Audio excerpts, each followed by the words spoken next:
Yung generation ngayon, yung ngayong era, parang masarap mag-game eh. Ewan ko, masarap o madali, ganun. Kasi parang, makikita mo pa nga lang yung mga kanta ngayon eh, parang binabago yung isip ng mga kabataan dahil sa kanta bro. Puro about cheating, about one night stand, hook up, ganun. Parang culture, no? na-normalize, no? Yung una ka nag-enjoy ako sa ano eh, yung sa gengeng na mga kanta pre. Tapos napapansin ko yung kanta parang, pinopoison nila yung utak ng mga kabataan, brother. Oo nga, na-normalize na din eh. Hindi lang sa kanta, sa movies, tsaka sa ano pa eh, sa... Basta sa influence talaga ng social media tas media. Pinasok na ng ano eh, maski mga pambata, pre.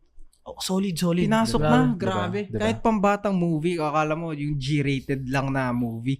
Pero, puta, may Pinakatago mga talaga. subliminal ba? Meron. Solid nga ngayon. Ibang klase na. Yung generation ngayon, yung ngayong era, parang